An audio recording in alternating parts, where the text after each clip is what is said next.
დილამშვიდობის ისე მოგესალმებით უკვე ჩვენ სტუმართან ერთად ეს გახლავთ სადაზღვევო კომპანია GPI Holding-ის საზოგადოებასთან ურთიერთობის სამსახურის უფროსი თიანთინ სტამბოლიშვილი მოგესალმებით და კიდევ ერთხელ უნდა ვახსენოთ რომ ტემპერატურის დაცემასთან ერთად ჩვენ და სამწუხაროდ და ალბათ კომპანია და სამწუხაროდ ძალიან იმატა როგორც ქუჩაში დაცემულთა რიცხვმა ასევე ავტოსაგზაო შემთხვევებმა. სწორედ ამ სამწუხარო სტატისტიკით მინდა დავიწყოთ. და საერთოდ რას თავაზობს ამ შემთხვევაში თქვენი კომპანია? თბილისისთვის და საქართველოსთვის უჩვეულო ზამთარი გვაქვს, ხანდინთოვლი და მოყინვისები, ხო, პროგნოზით როგორც გვეუბნებიან კიდევ იქნება თოვლი და ყინვა.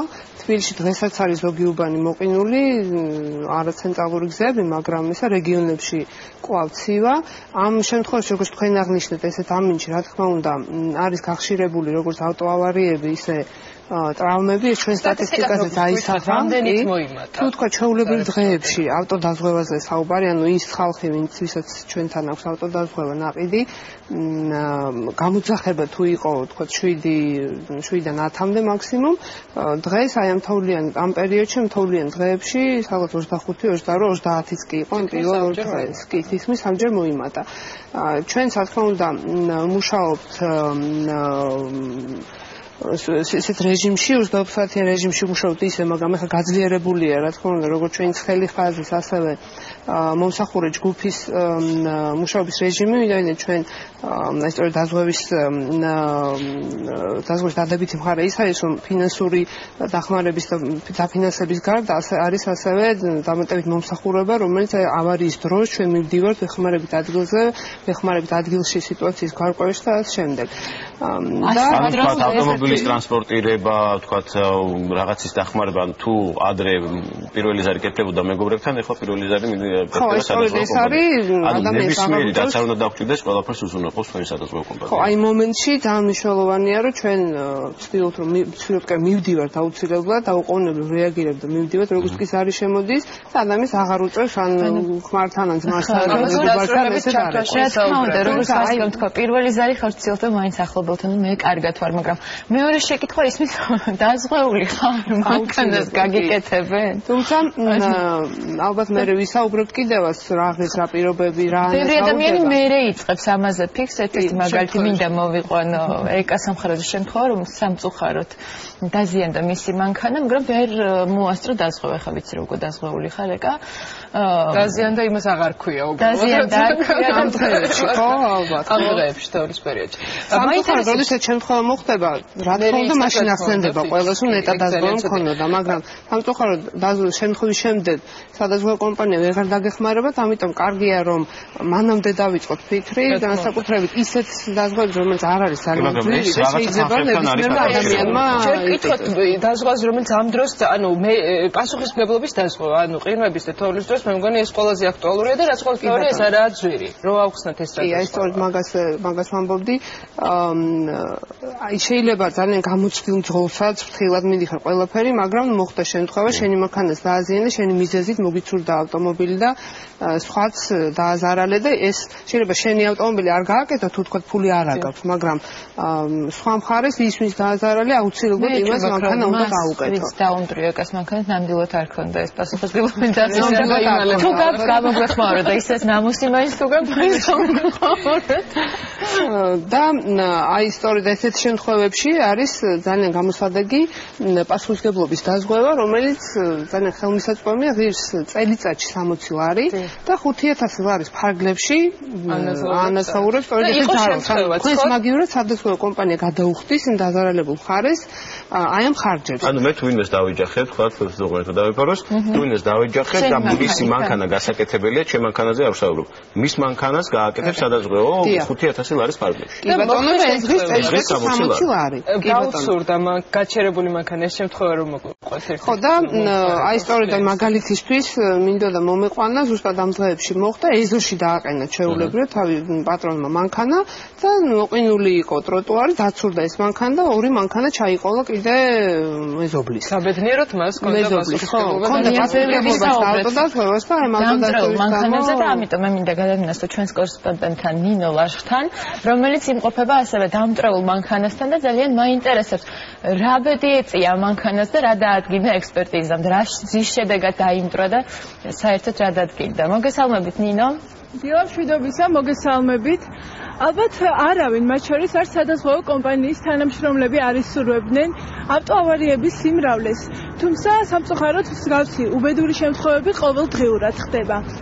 სწორედ ამიტომ სადაზღვევო კომპანია GPI Holding-ი საკუთარ კლიენტებს თავაზობს ავტოზარალების მენეჯერის მომსახურებას.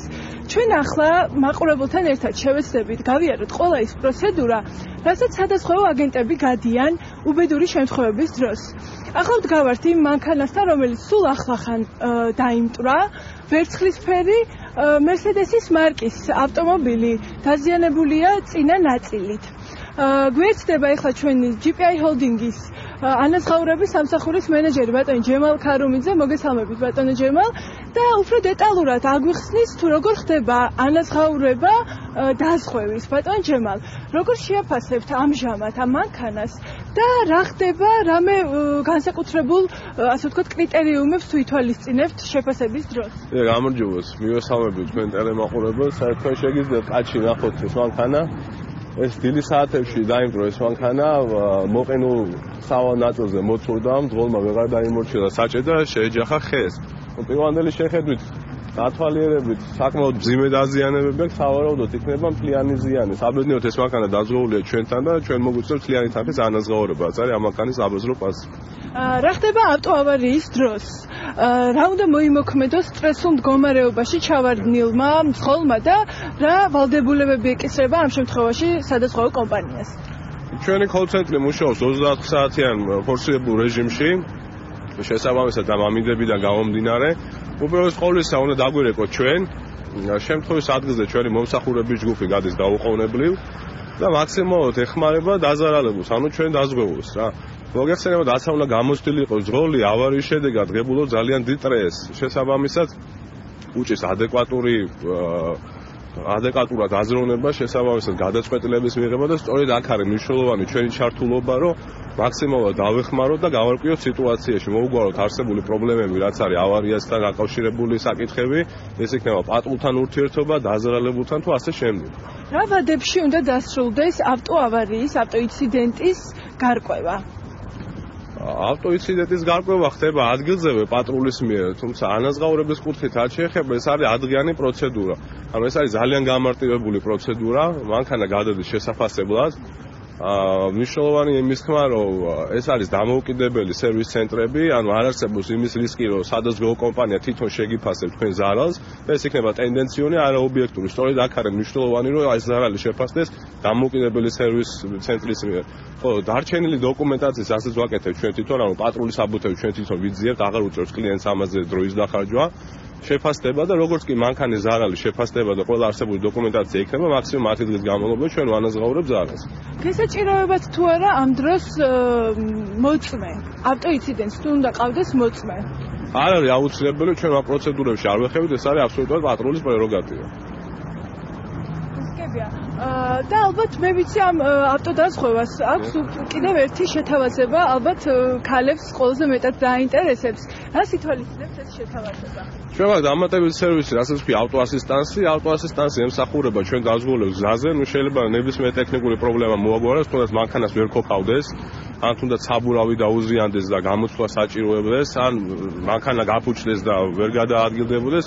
ეს ალბათ ქალბატონებისთვის უფრო მიზიდველი იქნება, იქიდან გამომდინარე, რომ დამეთანხმებით და საბურავის გამოცვლა არც ისე სასიამოვნო საქმიანობა, მით უმეტეს ქალბატონებისთვის, ალბათ მამაკაცებიც არ ეთხოვდნენ ამ სერვისზე უარს. და ბოლო კითხვა, როგორია თვითონ ანაზღაურების პროცესი?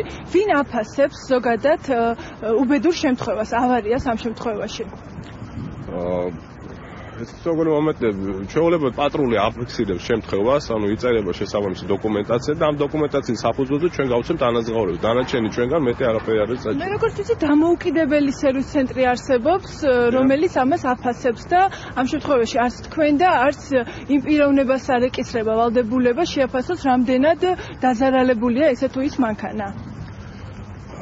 როგორც გითხარით, მანქანის აღდგენითი ღირებულება ფასდება სერვის ცენტრის მიერ, ჩვენ გვაქვს რამოდენიმე სერვის ცენტრი, ვისთანაც ურთიერთობა გვაქვს და კიდევ ერთხელ გავუსვა ხაზს იმას, რომ ეს არ არის სადაზღვევო კომპანია GPI Holding-ის მიერ შეფასებული ზარალი ხოლმე, ანუ ეს არის დამოუკიდებელი სერვის ცენტრის მიერ და იმის რისკი, რომ ეს განფასება იქნება ტენდენციური, ამის საფრთხე არ არსებობს. დიდი მადლობა.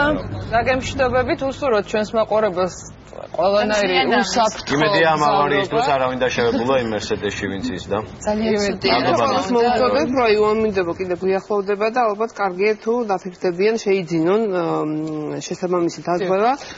განსაკუთრებით პასუხისმგებლობის, რომელიც არ არის ძვირი და ხელმისაწვდომია და ასევე ჯანმრთელობის დაზღვევა, იმიტომ რომ რო ვუთხრათ რა მინიმალური ფასია. უფრო მეც ალბათ დაინტერესებს საიდან იწყება ეს ფასები და რა შედის. სხვადასხვა კომპანიაში რა თქმა უნდა სხვადასხვა ფასია, მე შემიძლია გითხრათ რომ ჩვენთან მინიმალური პაკეტი თვეში 5 ლარიდან იწყება 5-დან 50 ლარამდე ღირს, აი 5 ლარიან პაკეტშიც კი შედის გადაუდებელი მდგომარეობების დაფინანსება, ავარიები, ტრავმები და შემდეგ თუ ადამიანს რამე მოვიდა 5000 ლარის ლიმიტი. ეს ნიშნავს იმას, რომ აი თქვა ესეთი მონტეფილობის მკურნალობა შეიძლება რომ სრულად დაფინანსდეს.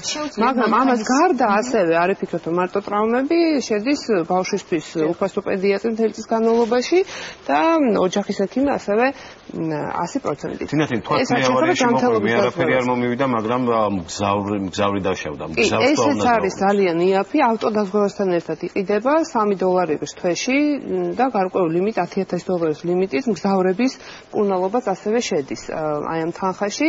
ავტოდაზღვევაზეც თუ გდებავთ რა ვიცი ვისაუბროთ, მაგალითისთვის მოვიყვან $5,000 მანქანას 5-7 დაახლოებით, აი მაგალითად Mitsubishi Pajero რო ავიღოთ, გავრცელებულია ეს მანქანა, დაახლოებით ეს წელიწადში დაუჯდება მინიმალური ფასი $200, ამაში მხოლოდ ავარიის დროს მომხდარი ზარალის ანაზღაურება, თორე ძვირიანი პაკეტი უფრო სხვა არის, რა თქმა უნდა, მაგრამ მინიმალური $200 წელიწადში, $18 თვეში შეუძლია რომ მიხადოს და დაცული იყოს ამგვარი შემთხვევებისგან. თუმცა კიდევ ერთხელ ვამბობ, აუცილებლად პასუხისმგებლობის დაზღვევაც რომ გქონდეთ, აი თავიდან ბოლომდე ხარ გარანტირებული. იმ ადამიანის პასუხისმგებლობას, რომლის სარგებლობენ არაკეთილსინდისიერას მე ვიტყოდი სადაზღვევო კომპანიის მსახურები და არის ეს აფიორების პირდაპირ ვთქვათ და დადგმების არაერთი. მით უმეტეს ადმინდი ხელს უწყობს ასეთ რამდენიმე შემთხვევა ქონდა ჩვენ აი ჩვენ პრაქტიკაში, როდესაც ადამიანები ისცენირებას ახდენენ ავარიების და ამით ცდილობენ რომ სარგებელი მიიღონ. სადაზღვევა რამდენ დაზღვეული ამ შემთხვევაში ასეთი ადამიანების. ჩვენ ყავს სპეციალური სამსახური, რა თქმა უნდა, ჩვენს და ალბათ ყველა სადაზღვევო კომპანიასაც, რომელიც ექსპერტები ცხადია, რომ ესეთი შემთხვევები გამოავლინონ, რომ ტყუილ არ მოგვიწევს ზარალის ანაზღაურება და ასე ვთქვათ, არაკეთილსინდისიერი კლიენტები არ წავახალისო და მხოლოდ კეთილსინდისიერი კლიენტები. და რა შემთხვევაში არ ხდება კიდევ ანაზღაურება, როდესაც არის ნასვამი მძღოლი? ხო, ეს მნიშვნელოვანია, თითქმის ყველა შემთხვევა ანაზღაურდება. ხშირად მეკითხებიან ჩემი ბრალი თუ არის ავარიო, მაშინ არ გადამიხდითო და ესე არ არის, არ აქვს მნიშვნელობა ვისი მიზეზით მოხდა შემთხვევა, ჩვენ ამას ამანაზღაურებთ, თქვენი ავტომობილი ამ დაზღვეული ავტომობილის შეკეთების ხარჯებს, გარდა იმ შემთხვევაში თუ მძღოლი იყო ალკოჰოლის ან ნარკოტიკული ნივთიერების ლეგალიზაციის შექმანი მოვდივართ და შეუძლია რომ ეს ექსპერტი დამსვას მესაჭესთან ორსული აბსოლუტურად ორსული აბსოლუტურად ხიზელი და ასეთ შემთხვევაში როგორ არკოთ? მოწმეა საჭირო? მოწმე არ არის საჭირო, შეიძლება რომ შეიძლება მოწმე იყოს, შეიძლება თქვა ავტომობილის დაზღვევა ჩემზე მხოლოდ თუ ნებისმიერ ადამიანს ვისაც გადავცემ ავტომობილს იმაზე ვცელდება. პოლისში იწერება ამ სადაზღვო დოკუმენტებში, უნდა მიუთითო თუ ვინ იქნება მანქანა. რამდენი ადამიანი შეიძლება იყოს? 3 შეიძლება რომ მიუთითოთ. და როდის ანუ ასაკი საიდანაც შეიძლება ავტომობილის დაზღვევა? მინიმუმი არის 18 წელი, სრულწლოვანი უნდა იყოს ადამიანი და ქონდეს ცხადია მართვის მოწყობა. ძალიან დიდი მადლობა იმისთვის რომ იყავით დღევანდელი სტუმარი. ჩვენი გისურვებთ რომ მალე დამთავრდეს ეს ყინვები თქვენს და მაყურებელსაც რომ დასრულდეს ეს არასასიამოვნო შემთხვევები. და ჩვენს გადაცემაში რეკლამის დრო დადგა, რეკლამის შემდეგ სხვა თემებით დაგიბრუნდებით და გეტყვით როდის ჩამოდის თბილისში ზემთირა დროებით.